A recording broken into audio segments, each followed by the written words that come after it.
right, welcome back to I Don't Believe in Side Quests. I'm Gabe, I'm Lauren. and in this episode, we're going to be going over the CW's Nancy Drew Season 2. Usually, we kind of do a catch-up in the beginning, but we got a lot to talk about. We're on a so schedule. I think we're just going... Yeah, we're on a schedule, so we're just going to go right into it. So, friendly reminder that this is my first time watching this season and going through all of this. I don't know what's coming up next. So I was truly writing down everything. I have like 40 pages of notes because I was taking very specific notes on every single episode of everything that I thought could possibly be noteworthy or possibly be pulling in and leading to the conclusion. And there was so much that I missed that every episode I was like, what? We're doing what now? It was crazy.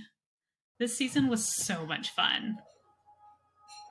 I feel like part of it too, though, was like they had some kind of like fluff episodes or a little bit of like filler episodes where like stuff happened and things moved a little bit, but it didn't necessarily like relate or impact the overall. Yeah. Sorry. This is also my first time too. I have not seen this before. I just watched everything in one go. Where you've been taking your time, bless you. But no, I totally agree, because season 1 was all about solving one mystery. And then season 2 is just like getting in more of an episodic situation where, yes, there's themes, and near the end of the season, absolutely, we kind of focus in on some specific mysteries that are overreaching over the whole thing. But there are a lot of episodes which are self-contained mysteries that drop little breadcrumbs. And I loved that. I thought that was such a great time. Most of the mysteries, if not all of them, were supernatural related, whether they were ghosts or whether they were spirits or witches or whatever. And I had a great time with that. I feel like there's kind of a lot of times with more older mysteries and detectives, a lot of times it is very much like, nope, everything has to be explained. And so I really enjoyed the fact that they're like, no, we don't care. We're in the spirit realm now, and this is what we're doing. So I loved that.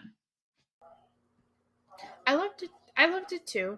Part of it, I feel like we talked about this in episode 1 and the first, like when we were talking about the first season, that a little bit of me is like a little sad because I felt like some of what made Nancy Drew kind of scary was, or at least for me, was, is it supernatural or is it explainable? You were like, you just didn't know up until the very end.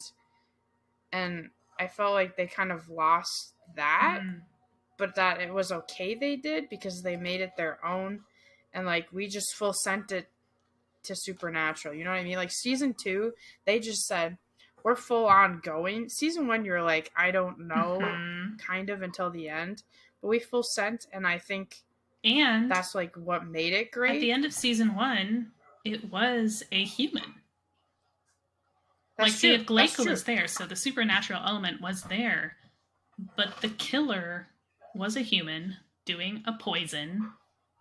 Like, there wasn't supernatural work going on with the core Lucy mystery for season 1. Well, a little bit there was, though, because I think the ghost was real.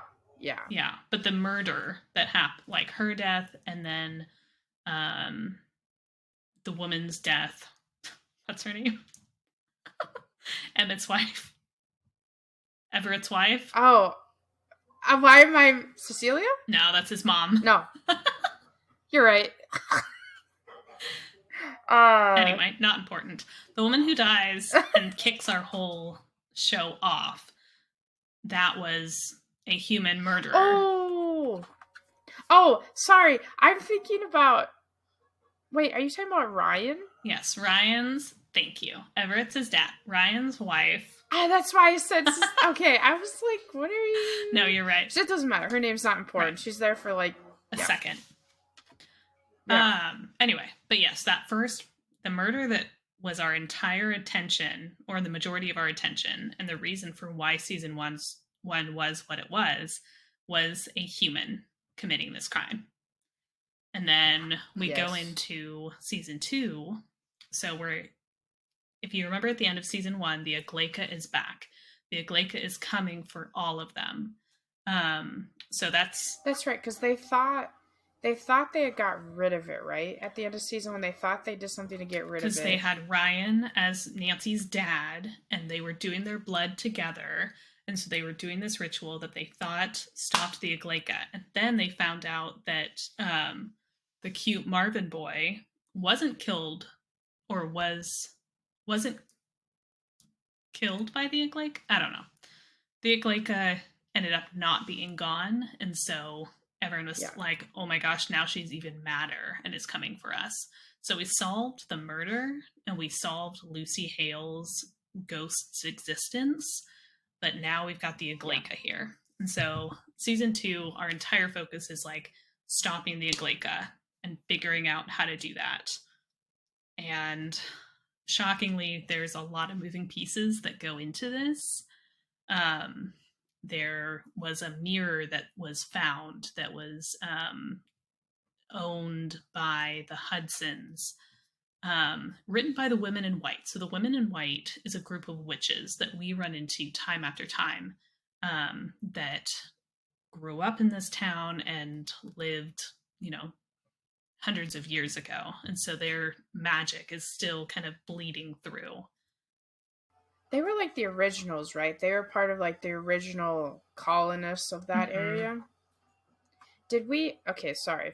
Did we see anything of them in season one, or were we first like introduced, like knew who they were in season two? Right. I think there might have been a reference by Hannah Oh, that's right. When Gruen. they were first learning about the Aglaika, I think you're right. Yeah, Yeah, yeah, yeah. yeah. Just because I think there were some references to, like, the witches or something like that Mm-hmm. doing magic. Oh, because they summoned the Aglaika. That's what I thought. Yes. Right. Yeah, I think so. Okay. So Yep. since they had summoned the Aglaika, then Nancy and the crew was just like, okay, amazing. So they know how to send her back. So we broke a mirror Right. to find a poem that was written by them, which then directs them to go find a sea shanty that talks about the Aglaika. And so then on their search for the sea shanty, they find a group of ghosts who the Aglaika killed, and then deal with them. And it sets the ghost spirits free when they sing the sea shanty. And then at those ghosts' graves, because there were, I think, 5 or 6 people who were killed the last time the Aglaika was summoned. So flowers had been left at those graves each year, because now we're tracking back. We're saying, okay, so we found the Women in White who originally called forth the Aglaika. And then the most recent group that called the Aglaika, now we're tracking their graves to find out what happened to them. And so we go to their graves, we find out flowers have been left at their graves each anniversary of their deaths. And we're like, what is going on? And so through the course of that episode, we learn Carson Drew is putting them there on behalf of a survivor, because there was a guy who was able to escape the Aglaika's kills. And so he was the remaining person from that group. And so then we're like, oh my gosh, okay, so how did he escape the Aglaika? And so then we learn about a Dybbuk box that survivor had been trying to build that could, like, pull in the Aglaika's spirit, basically. Right. Okay. I can see his house in my head. I remember now. That Okay. episode was really creepy, because basically the guy who had survived the Aglaika attacks, basically he had this amulet around him where I think multiple times a day or very routinely, evil spirits would, like, be zooming around him and attacking him and haunting him, and it was keeping the Aglaika away just because he was surrounded by so many other things. Like evil and stuff. Yeah. Ooh, I can't even imagine. But also, I don't know. Like, if you want to survive, I mean, but yeah. Is it that a was life? a good one. I don't know. And he was like an author, kind of like a horror author, And it was just like, yeah. Right. I mean, of course he's writing spooky, creepy, horrific stuff. And it cracked me up because Bess was like, oh my gosh, I love him. I love that author. And I was like, Bess, be for real. What are you talking about? Why do you love this author? It's not your vibe. That's true though. Like, is he? I feel like that's not really living. I don't think there was really a life he was living. So, Mm-mm. I mean, and he had given up on trying anything else too, hadn't he? Yeah. So it's just like, Well, he was trying to yeah. create that box. Well, oh, that's right. No, you're right. You're right. He was just, yeah. He was trying to create a Dybbuk box, which we learn is a Jewish belief or story. And then we find out that Ace is Jewish. And so, again, another thing of like, oh, Ace is going to come along and have this random knowledge to save the day. It's fine. And I still love Ace. I love him too. I'm just complaining. That's fine. I will say Dybbuk boxes are like a real thing Right. though. Like it wasn't just made for the show. Right. And that's the thing about all of these stories and these ghosts and these spirits and this magic and whatever that goes on. I really respect the writers for this show because they did research and they were like, okay, so what's something about the spirit? And so they will look through different areas and different groups and different mythologies and different stories and try to find real things that people believe and have in their histories. So yeah, the Aglaika story was so tragic. It was so tragic. I know. So speaking of the Aglaika story, that's what we get into then, is that we find out her backstory. So basically, her name's Odette, and Captain Marvin had gone over on a ship with her and married her while they were at sea so that he could take her riches, and then killed her while she was out at sea. And then in an awful way though. He she tossed out the boat and drug along the bottom behind the boat and stuff. Oh, it was just yeah. I'm sorry. That episode was horrific. It wasn't triggering, but it was just Because we find out about this because Captain Marvin's second wife, who is kind of his real wife, the one that we all knew about because no one really knew that he had married Odette. Well, and the one who did the Marvin line. Right. Those are right. The matriarch of the family. Yes. So that second wife found out about Odette because she found love letters from Odette to her lady love back over in Europe and kept all of those letters and understood the truth. And so Captain Marvin put her in his basement and told everyone she was going crazy and kept her down there. And so Nancy goes down and interacts with her ghost and finds out based on what's in the journal or whatever, the true history. And so they find all of these love letters. So they are trying to get rid of the Aglaika. They find out that reading or speaking some of the words from those love letters make the Aglaika start to turn human. So on the very last day before the Aglaika is scheduled to kill them, because it was very much a you will die in 7 days situation. Wait, sorry, side note. How did they figure out? I don't remember. I remember them reading the love letters, but how did they even figure out that would work? So, or was it just yeah, so they... Go ahead. Who was it? It was Carson. Was it just a guess? Ryan, right? And Ned? It might have been Ned. I think those the three got three close boys took a road trip. Yeah. So another thing kind of floating around this season is that Ryan Hudson, who's just found out Nancy's his daughter, and then Carson Drew, who has raised Nancy as his daughter, the two of them are like really trying to like figure out their place, and Nancy is pushing both of them away and is just like, you lied to me, I'm not talking to you, just like get out of my life. And you, I'm not sure if I like. You don't have a right to try and be my dad.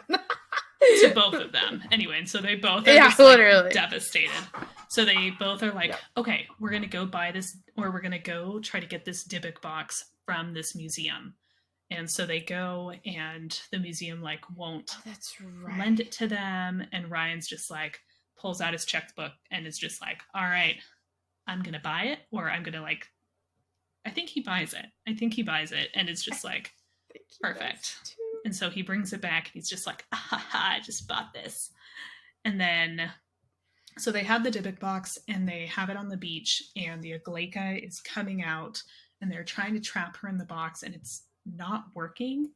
And Nancy is trying to entice, so it's kind of a guess, but she tries to entice that's right. Okay. the Aglaika to go more towards the box. And I think they had the letters in the box. And so the Aglaika's hand is reaching out towards the letters, and it is turning from like the sinewy ghost skeletal hand into like a real hand. And Nancy is just watching this, and she's going, oh, it's the letters. The letters can help remind her of who she is and remind her that she's human. So the last day before the Aglaika kills them, they all are in a semicircle reading the love letters to her, and it doesn't work, and everyone's just like, oh my gosh, what's going on? And Nancy's like, you have to know it from your heart. You have to like just be saying them. You can't be reading them. You have to have them memorized. And so they're all just kind of yelling out random sentences that they remember, and they turn her to a human ghost, and she kind of says, okay, I'm done. And she kind of releases. And while she has been in her tornado form, wreaking havoc, things have been coming down, and beams have been coming down, and everything's been going flying. And so the Aglaika's gone, but then George, we turn around, and she's been stabbed with a harpoon, the blood bucket that we have been watching for so long, finally came true, and she dies. And everyone is just like, oh my gosh, George is dead. I cried. Did you? No. I did. I cried. I was like, they can't take one from us. How could you? And at that point I was like, no way the blood bucket's gonna do anything, right? Like, no way that means anything. I knew they wouldn't have given us the blood bucket if they were not going to do something about it. I knew. Listen, I hoped, okay? I still hoped. I didn't want anyone to die. I was going to be shocked if the first... Well, I guess this was what? Episode 6 or something of the season? I think so. I thought... It was like halfway through. Yeah. I would have been very surprised if they had for sure killed her off. And spoilers... I would have been too, yeah. They didn't, because Nancy says, screw this. We're going to save George's life, and I don't care what goes. Like, it's getting done. No one get in my way. And so she goes into Hannah Gruen's Mystical Spirit Museum, opens up every single sealed box, and finds... Yeah, because she shuts the power down, right? They shut the power down. So she can get at this shroud. There's no other way for her to get it. She has to get this shroud that's going to bring George back to life. And so she turns the power off in the museum. So everything opens, and all of the spirits and all the spiritual objects that have been kept safe and close and sealed, freedom out into the ether. Okay, but I think it could have been okay though, right? Because it wasn't right away that happened. It was after she left. So I was like, why didn't she just turn the power back on? Or did they cut it? Is that what they did? Did they cut it? Or did she... I think they broke it. I don't know if she like took a hatchet to it or something, but... I think you're right. Yeah. Because I don't think she could get into the box. I think you're right. Yeah. And also she was just like in a panic and was just like, we don't have time for anything. Right. And so, and then the shroud like brings in any nearby spirits. So because Odette was nearby, and George was nearby. Swoop. Yeah. So Georgette. we put the shroud on George. George comes back to life, and like in the next couple minutes, when everyone's just like, "Ah, oh, thank goodness," and relaxing and being just relieved, we see George look in the mirror, and Odette's ghost appears in the mirror next to her, or like right behind her, and we're all like, "Dun dun dun." So, yeah, that was like the first half of the season, and then they were like, "Okay, now we got to get to the second half." And I remember when that was all leading up to it, I was like, is it going to be over? Is the season going to be over? Nope. No. Psych. Yeah. No. It felt very like old time shows like Supernatural and all of that, where you have like the halfway mid season, you're like, oh, okay. Yeah. Yeah. Yeah. Because there's definitely like several different storyline arcs that go on. Yeah. It's definitely not necessarily following a strict season by season. Right. Like there's still the overarching, but like there's like distinct sections within the season. Because then we jump down to focusing mainly on taking down the Hudsons. Yeah, because we've got the Aglika done and dusted. For a while, George doesn't Lucy. Even tell anyone that Odette is with her. Oh, yeah. And so everyone's just like, awesome, we're moving on. We're having a good time. It's all good. And everything just goes back to normal, quote unquote. But we do have those several one-off episodes of spirits, especially ones that were released from the museum. And we do a lot of character development and storyline building. And Bess gets kicked out of the Marvins because she apparently has an evil husband from back in England who shows up and makes her steal from her grandmother in order to save Nancy and George. And her grandmother's just like, you lied to me. Get out of here. So Bess is no longer in the Marvin family. Totally saw that coming though. Like her having, I was like, there's gotta be something. I was super I wasn't surprised by the grandma's choice, but I was super disappointed in her for just like cutting her out for that. I was like, okay buddy. Yeah, I know. Well, and it's like I was saying in the first season where they're kind of doing Euphoria rules where all the characters are making the worst possible decision for themselves because it creates more drama and craziness. So Bess doesn't say to her grandma, hey, there's stuff that I'm not proud of. Like, there's this guy who's come back and he is trying to ruin my life. Her grandma could have that man killed in the hour. Like, right. I know. For taking down a Marvin, I was like, her grandma would be like, no questions asked. All right, let's get him out of here.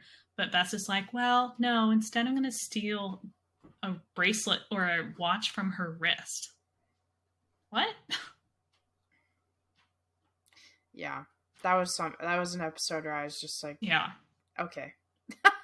Yeah, okay. That was, so I get like secondhand embarrassment and get really stressed out by those things, and so I could just see it coming. So there were definitely multiple times that episode that I had to pause it and be like, okay, we have to get back in it. It's gonna be whatever it's gonna be. We gotta keep moving on. We cannot just stop here. I think I did that too. But I just saw the entire thing going downhill so fast, and I was like, I can't watch, but I have to. Yeah, it's like watching, what is the phrase? Like watching a car crash or whatever, like a train wreck, watching a train wreck where you don't want to watch, but like you just can't look away. And then on George's side, she obviously has a ghost which takes over her body at certain points, and so she'll have these blackouts, and so we learn that using the shroud. Oh, and then so she has these blackouts. And then Nancy finds out about the shroud because the person who last had the shroud used on them will die once the new shroud, or once the shroud is used again. So if the shroud gets used on somebody else, George would just die because we use the shroud's power to save her, And apparently we can only have one person saved at a time. Did they actually kill someone? Had it been used recently Yeah, enough? That's what they I went. thought. Nancy It and was Bess went to a funeral. Maybe it was Ace. I don't remember who was with her when they got the shroud, but Nancy and I think it might have been Ace. Was it Bess? I thought it was ladies. Anyway, Nancy and somebody went to. They were doing something and a funeral was happening. And they're like, "Wow, that guy died the same day that we saved George." Or I think because we found out who the shroud had last been used on, and then Oh yeah. we were like, okay, perfect. Well, let's go talk to him and like see what happened. And then we found out that he died when we used the shroud on George, and we were like, oh no. So Yep. And we know that Odette's a lesbian, and because she had all of her love letters to her girlie back in France. Was she a lesbian or was she bi? She didn't like Captain Marvin, right? Did she have any feelings for him? No, because she was. And was she forced into the marriage? Yeah. She and like okay. That's she and her. Yeah, I think you're right. Like I don't think it was a governess, but she and her lady's maid or something. Her lady's maid got like bribed by Captain Marvin to basically make it happen. So yes. So that's she right. Yeah. I don't know if she's unattracted to men, but she's definitely attracted to ladies. And so she and Bess are flirting. And as soon as we knew that Odette was A, gay, and B, in George's body, I was like, oh, she and Bess are going to hook up. I saw it coming. I was like, yes, this is excellent. Having a good time. So. Oh, that's right, because Bess was done with the girl she was with kind of with season 1. Yeah. Oh, yeah. I know. I kept writing. The one who worked for... Yeah. I kept putting in my notes. I was like, where's Lisbeth? Where is this woman? Yeah. What is happening to her? I kind of like Odette better for Bess than Lisbeth. Oh, yeah. Yeah. TBH. Yeah. She's way more fun. She's so glam. Yeah, she's very just like... Well, she's French, so... In a good way. Yes. She's a French lady. She's a rich French lady from 300 years ago. Bless her. I love her.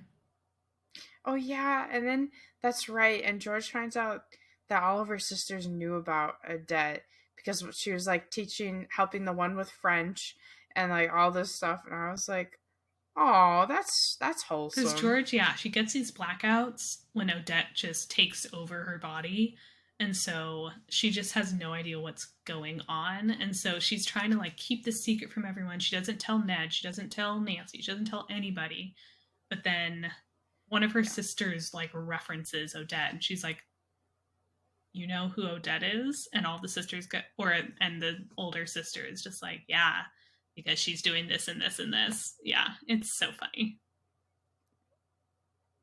On Nancy's side, she has agreed to be an assistant for Carson, and she's not volunteering at the morgue. I bet she's volunteering. She's definitely doing community service. Community service, yeah. She is being required to volunteer at the morgue, which is hilarious, to put Nancy in the morgue for unknown reasons.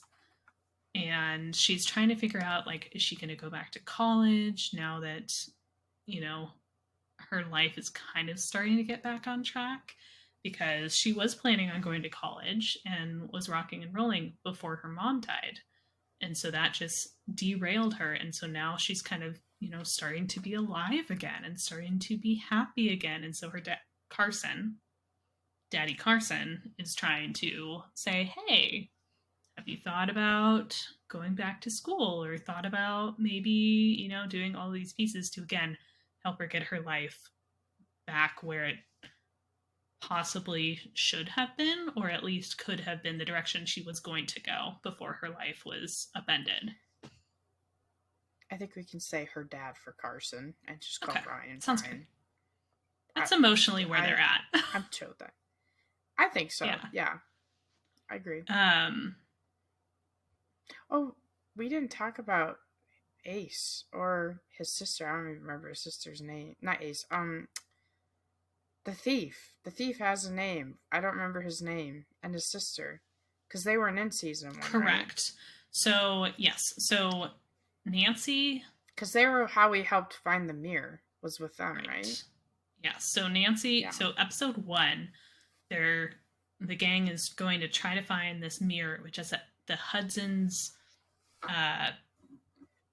hunting lodge. Shack. Cabin hunting lodge, yeah. And there's a cute thief who has stolen it that we have to get it back from.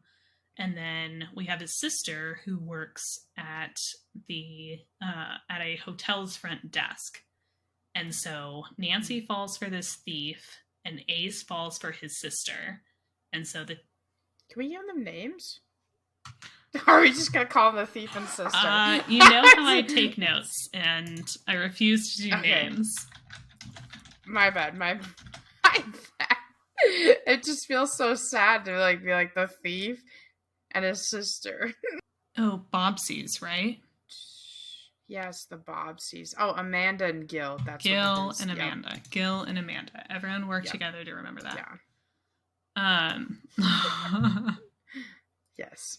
Okay. So Nancy falls for Gil, and Ace falls for Amanda. And so there are all sorts of funny little actions where, like, Nancy and Ace are flirting, but then, and so they're both like happy in their relationships, but they're also kind of like flirting with each other, and so they're a little like mad that each other is in this relationship with somebody else, and it's very silly. And both of them are like, you could do better.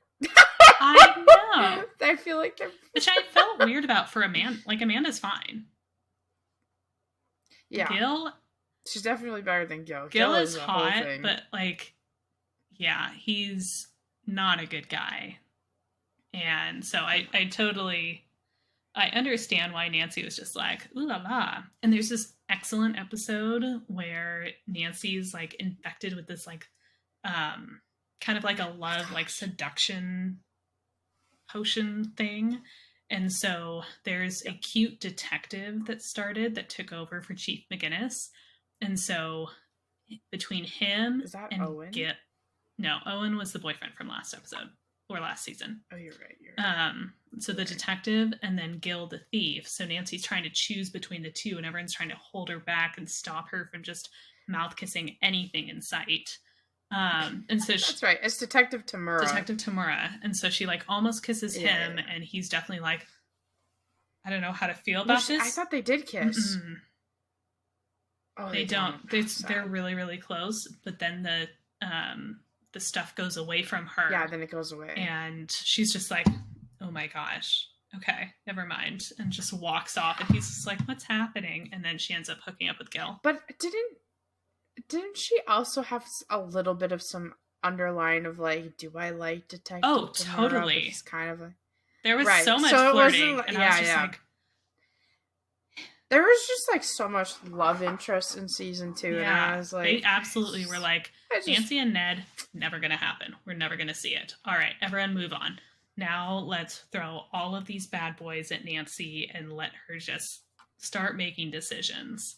The Nancy and Ned still makes me sad. I feel like they did Ned dirty. Like it makes me so sad. Yeah, I'm glad he's with George though. Like I think him and George are cute together. But it just like, can he have just been someone else? Did he have to be Ned? You know what I mean? I don't know. It makes me sad. But I'm team Nace. I want Nancy and Ace. I'll be honest. Yes. It was interesting when she was under that like seduction drug, because she was hitting on, like I said, anyone in sight. And so she definitely, like with Ned, she was just like, hey there, big boy, what's going on? But then Ace, she was just like, wow, Ace, your hair, it's like so, like she was definitely into Ace when she was under there. And so we were just like, oh, okay, so some of your subconscious going on. I feel like I feel like that opened the floodgates of where her brain was like, oh Oh, wait, wait. oh, Mm. and you're like, Mm-hmm. yes, welcome, hello, you're Join the awake, club, thank okay. you. Yeah. That makes me chuckle because season 1, I think I said something about wanting Nancy and Ace together, and you were like, I don't know, and now you're like, yes. Well, he has a real personality now. That's Also, I true. was very That's excited true. about her and cute Marvin because I was just like, oh, power couple. She's Oh a Hudson, he's a yeah, Marvin, yeah. like fabulous. Um, That's true. That would have been a and then power he died, couple. so guess we'll never do that. I wasn't terribly upset that he died though, because I still liked Ace. Like I felt the power I couple, was but I was bummed for also like, Nancy, but I was just like, ah, say Luffy. yeah, We'll move on. yes, we'll move on. I liked though how much season 2 did like focus on Carson and Ryan trying to figure out not only their place with Nancy, but like their place with each other Yeah. and like trying to be friends, trying to figure out how to work together. Does season 2 where they go back to being like younger in their heads, like they revert to younger personalities, like teenage personalities. I thought that happened in season 2 when Um, all of this stuff was running amok. Wait, the If you don't kids remember or it, maybe Ryan? no, just Carson and Ryan. They revert back to they run into an object or something, and it like sends them back to their teenage years, and so they're like running amok in their adult bodies with like the teenage mindset, and they're like, never mind, I don't that's fine, remember. ignore it. Maybe that didn't happen. I don't remember. But Carson, basically Ryan starts coming to Carson to be like, how do I be a dad? And so it's just so It's cute so because then cute. Carson is like, at later on in the season, Nancy really starts being like, I have to forgive my dad. Like, I miss my dad so much. And so she and Carson start making up, and he's trying to be like, hey, Ryan wants to be a part of your, like, he didn't know. And so then Carson is just like parenting both Ryan and Nancy. He's like I a was gonna say, grandpa to them, and it's so I cute. feel like I was gonna say, I feel like he became a dad for Ryan Oh, too. 100%. I loved their relationship Because so we much. know Ryan's dad, you know, Grandpa Hudson is like the worst person ever. And so like Ryan he didn't have a good growing up, and like he didn't have a good father figure or a role model. And so when he's trying to think of like, how do I be a dad to Nancy, he doesn't know because he knows he doesn't want to be like his dad. And so he's looking at Carson, he's just Right. like, Carson, you did a great job. Like, help me Yeah. do this. Yeah. And then Carson becomes a dad. And then it's just so nice. And watching them like work Mm-hmm. together. And like we were talking about that they had to take down the Hudsons. Yeah. And they're both like, wait, Everett can't find out Yeah. that Nancy is related to him. And so then they're doing all this stuff trying to figure out Because how to Carson worked for the protect her. Hudsons, so he knows how they deal with people they don't like. And so, yeah, the two of them are just like, all right, we're going to do whatever we can to protect Nancy. Let's ride. Yeah. Yep. So Yeah. from there, Ryan starts saying, all right, I'm going to try to worm my way back into the family and into my father's good graces and try to like be a good Hudson, quote unquote, to try to like take some distraction away because his dad's in prison. Yeah. Yeah. Nancy put him there. Her testimony or something put him there. Yes, her testimony about the ship, right? Yeah. Put him there. And so Ryan's trying to get back in good graces with his business. He's talking to this journalist for some family PR.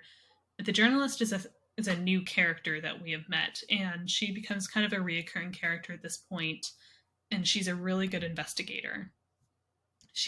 I knew she was. I know. She discovers that Nancy is Ryan's daughter. She like does a DNA test, And then she's trying to blackmail Mrs. Hudson to be like, hey, I know you have a granddaughter. And Cecilia's like, uh-oh, What are you what's talking happening? about? And so my favorite episode in the entire season is one where there's this machine that removes memories. And so basically it's like a Scandinavian folklore where there's this creature that the more people that know its name or that speak its name, the smaller it gets. But if only like a couple people know its name or can speak its name, it's really, really big and a really, really scary monster. And so the squad is, and it comes for you. If you know its name, it comes for you.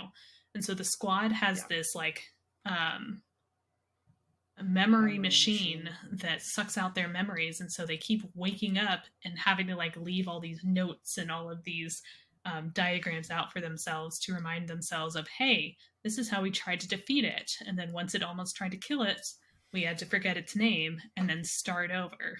And so at one point, because Mrs. Hudson is talking about, or we can't trust her not to reveal Nancy's heritage, Nancy gives her or takes away her memory. And so then she's just this sweet little old lady, and she and Nancy really bond. And Nancy, when she doesn't know who she is, the two of them just bond. And Nancy's just like, as soon as we find out who we are, like, we'll make sure we know, and like, we'll figure it all out. And so at the end of this episode, they give each other's memories back. And Nancy says, we're going to give her memories back because, yes, she's a bad person, but like, she can be good. So we give her the memories back. She's not good per se, but she remembers like how she felt about Nancy, and all of a sudden it's just like, I have a granddaughter, I'm going to protect her. I feel like at Cecilia's core, she was a good person, and I'll be honest, I feel like Everett like corrupted her and wore her down and stuff, and it's just, I think that was I think that was part of the conversations that were happening of just like, if she was not a Hudson, who would she have been? Right. Yeah. So Nancy was just like, we brought her back to that. Like, I believe she can be good. And because Nancy is just like, I think Cecilia can be good. I think Celia will be like, okay, and like wants to spend more time with her grandmother. All of a sudden, Carson and Ryan start going, uh-oh. And Ned, who's really trying to take down the Hudsons, that's like his priority, is just like, I don't know if we can trust Nancy's judgment in this, because she's getting into the Hudson family. That really bothered me. When sorry, I didn't mean to interrupt you, but you said that and it just, when he was like, I don't know if he can trust Nancy. Nancy's changed this, and this. I was like, first of all, you guys aren't helping any of this, because she's already struggling and like struggling with her sense of self and like what to do and who to be and how to be. It was like, the betrayal. It felt like betrayal. I was so mad at Ned and all of them when they were just like, I don't know, Nancy, you're kind of different. And it's like, well, what would you do if you realized you suddenly had to embrace some inner Hudson? Because, man, I would be scared. I'd be like, oh, gosh. Yeah. What to do if you find out you are the enemy? Yeah. Because they kind of need to work with, like, they needed Mr. Hudson at some point, didn't he? Or I thought there was a reason why she decided she needed to go into the family. Does that make sense? Yeah, I mean, I think she was thinking it would be taking him down. Right. Like, that's still her goal. She didn't want, but she was like, no, I believe that Celia is going to help me take him down, because I know she can be a good person. Right. So I think Nancy was just having faith that it could be worked out. And the boys were like, well, she's not an enemy, so therefore, what's happening here? Yeah. No, I agree. Yes. Yes. So then Ace meets his secret half-brother. Because Ace has a secret half-brother, because we're getting full Riverdale at this point. We haven't gone a secret twin yet, but I feel like we're getting close. If that shows up, I'm done. So this half-brother has secrets in this box. And this episode, we learn about a group called the Road Back. And this is something that is going to be another, just like the Women in White, the Road Back is going to be another thing that we hear about a lot. So they're basically a sneaky kind of Illuminati kind of vibe, but like bad guys. And so his half-brother, the secrets in the box have dirt on some of the guys from the Road Back. And somebody is trying to get this box for those guys with the Road Back. And so Ace's life gets in danger. And Nancy's just like, you know what? I will do whatever I can to save Ace.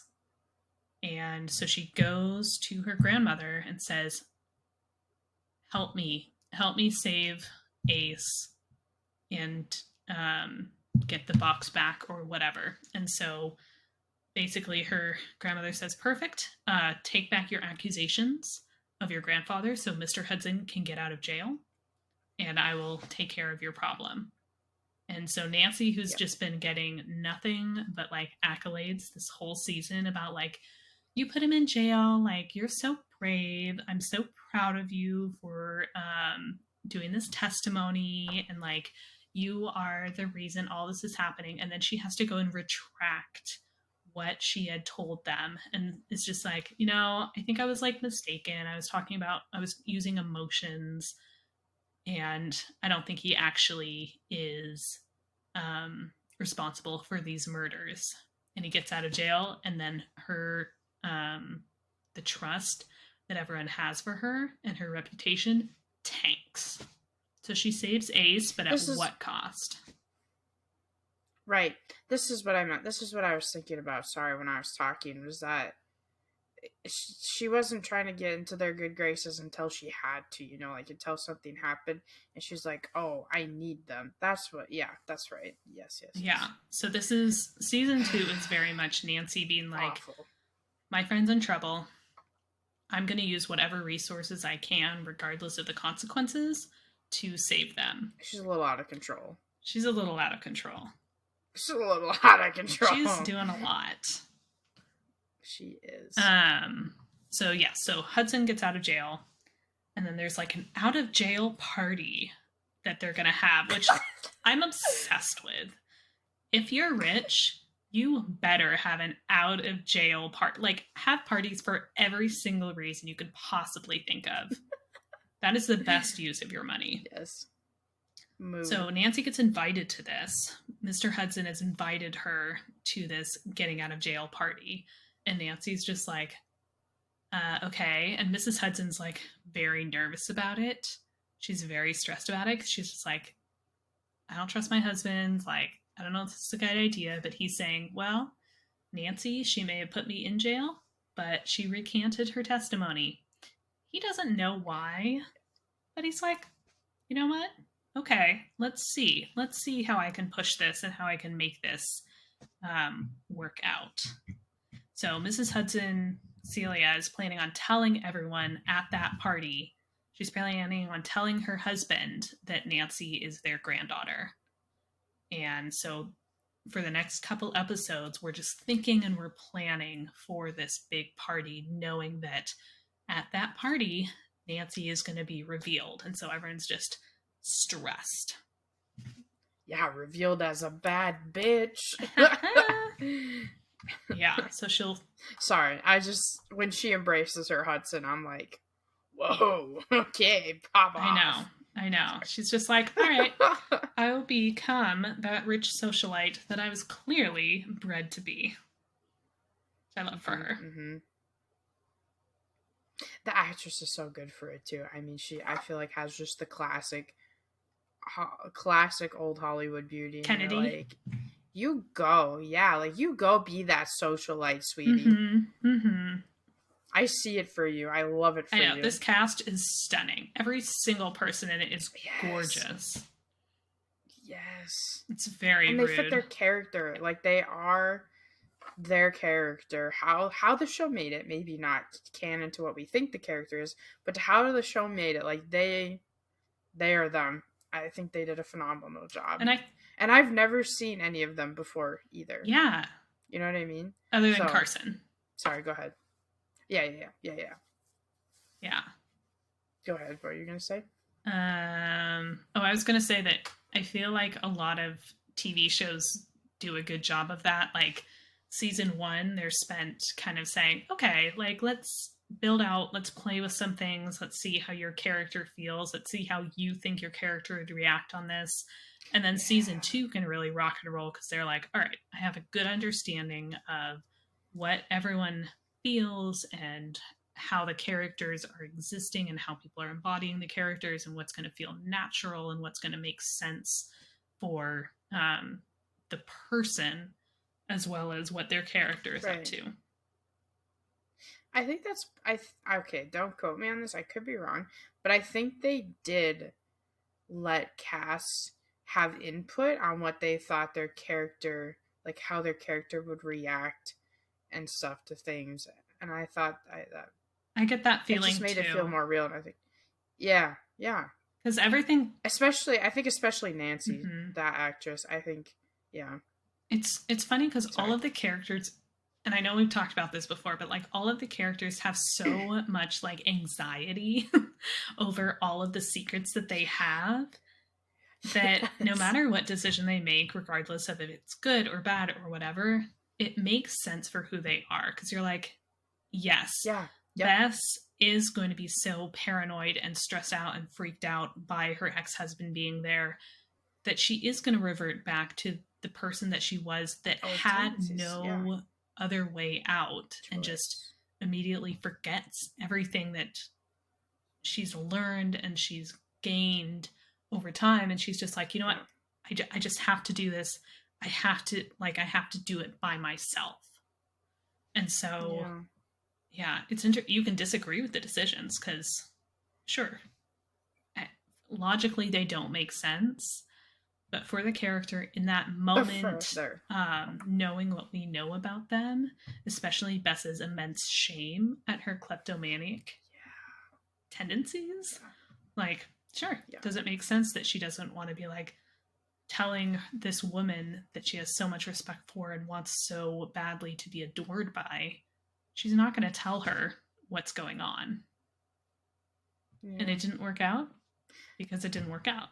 But Well, and because we weren't in those circumstances, it's a lot easier for her to say we would do oh, differently. totally. But honestly, if like I was her, I don't even know if I could say I would do differently because, struggling with my own trauma and PTSD, like I know I do things. I'm like, gosh, that was so like afterwards I think about it and I'm like, that was so irrational. Yeah. Like, why did I do that? Yeah. Why did I let myself revert back to those?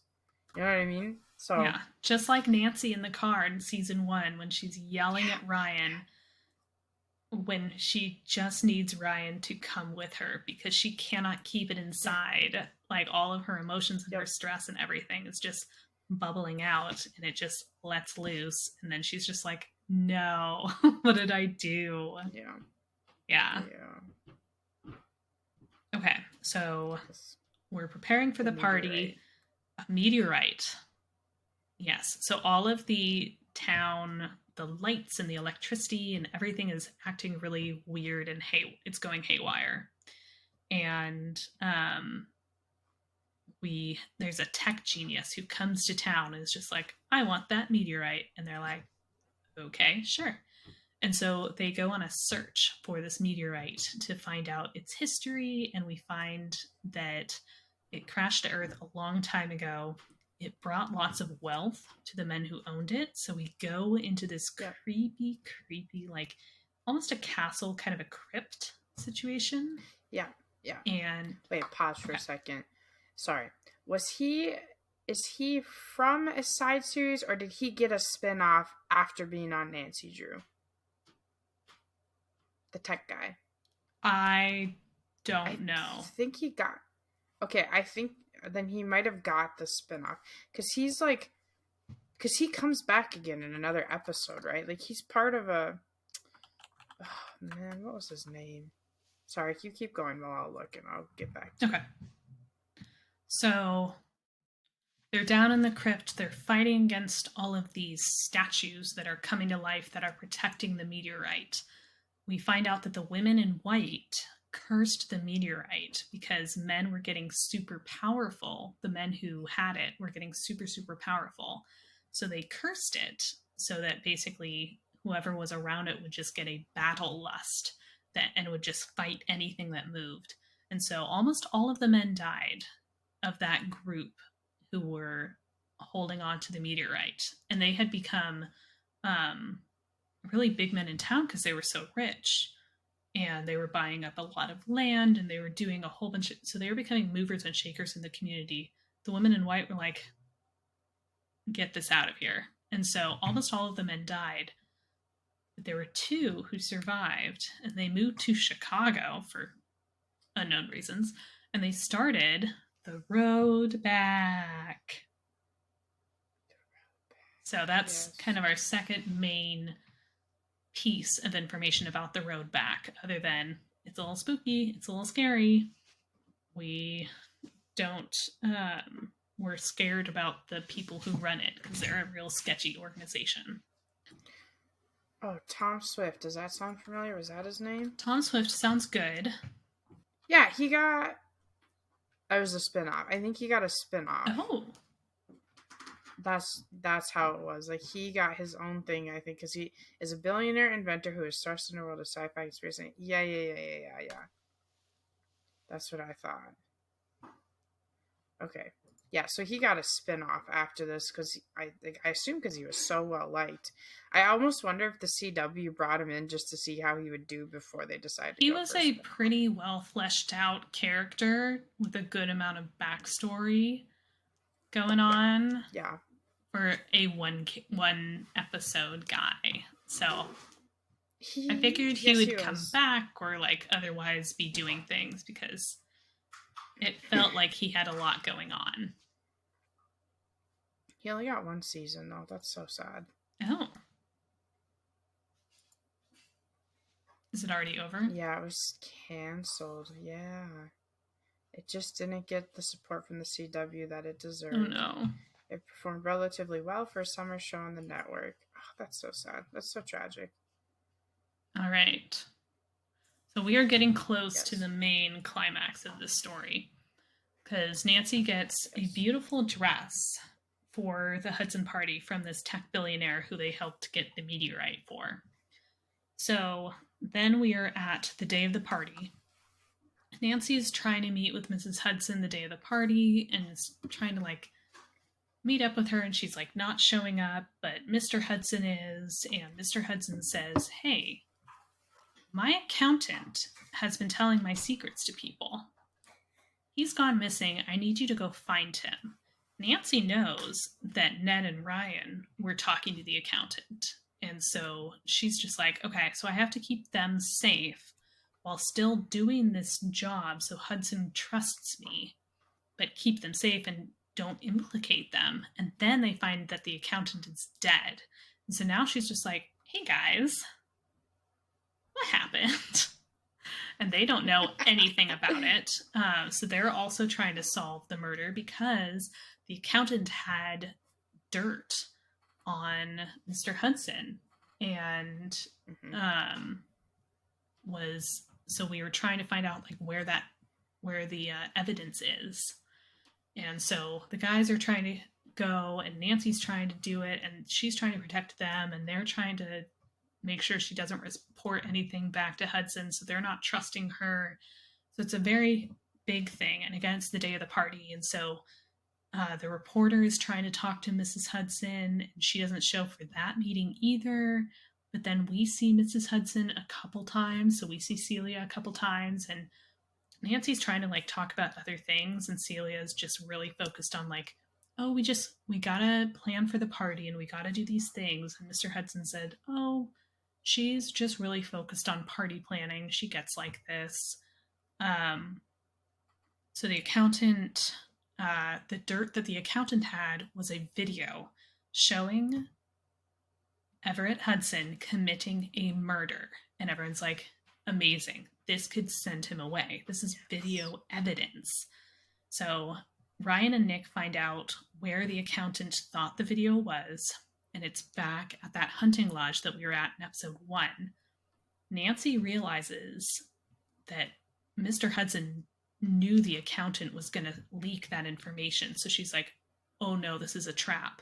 So she runs to try to stop them, but she gets there too late. And so Nick and Ryan are caught on camera as the ones who the accountant was leaking information to, so that Mr. Hudson knows that his son is not trying to be a good Hudson and is actually trying to take him down.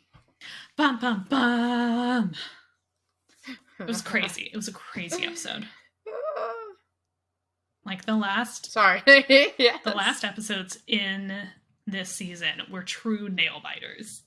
Like everything is just getting wound up so tightly and so crazily, and you're just like, oh my gosh, what is happening? I'm freaking out. So Ryan and Nick are on camera.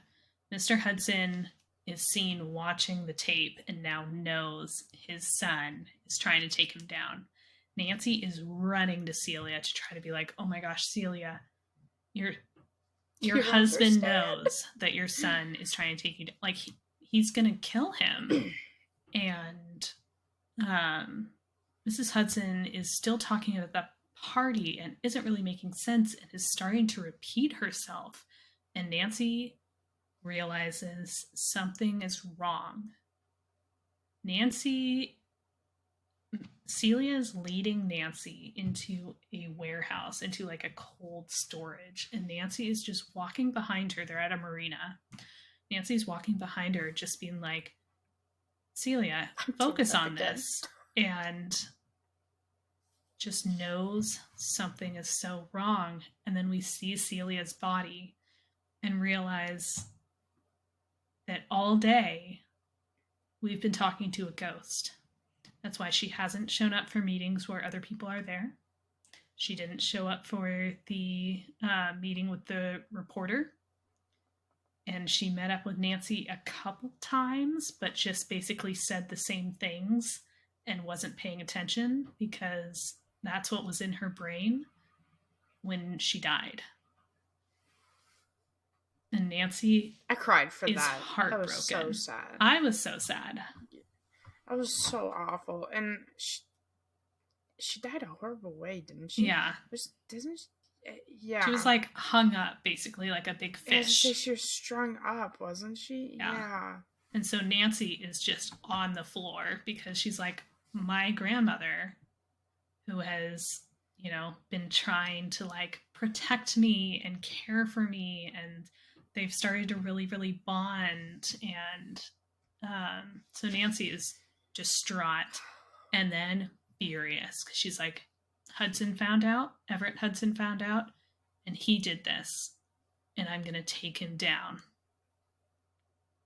And then we have two episodes maybe, where Mr. Hudson, he gets ready for the party, and then Nancy and Gil kidnap him, get him into a house, tie him up, and then there's this whole horse and pony show where Ryan shows up and maybe Carson. I don't know. There's just like a variety of people ramping around. And Nancy is yelling at Hudson, and Mr. Hudson is trying to get Gil to set him free, or trying to pay him to set him free. And Ryan is trying to get Nancy to like do the right thing, and the police are on their way, and it's this whole thing. And Gil releases Mr. Hudson when Nancy and Ryan are in the other room, so he escapes.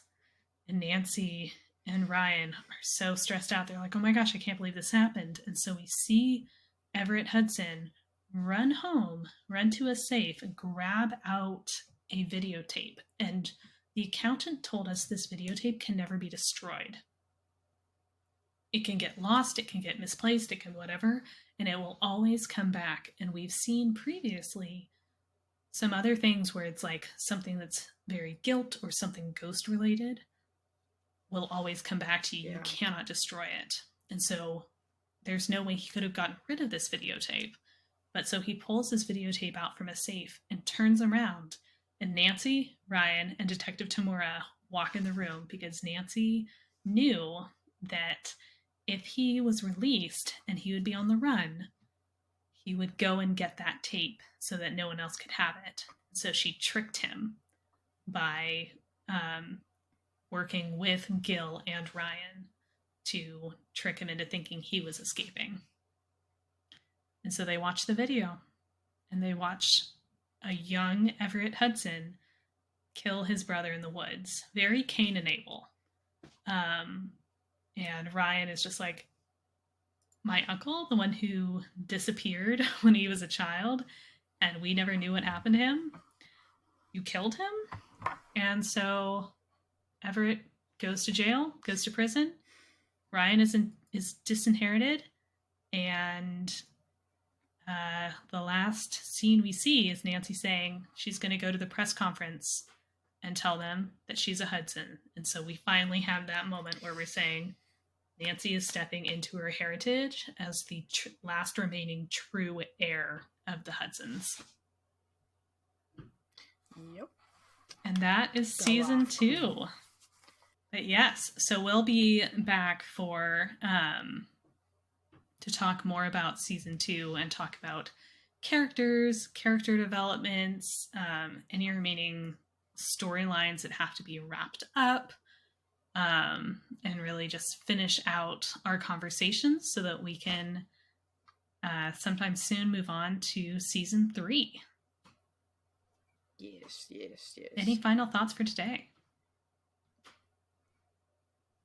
I enjoyed season 2. I did too. I think I enjoyed season 2 more than season 1. I did too.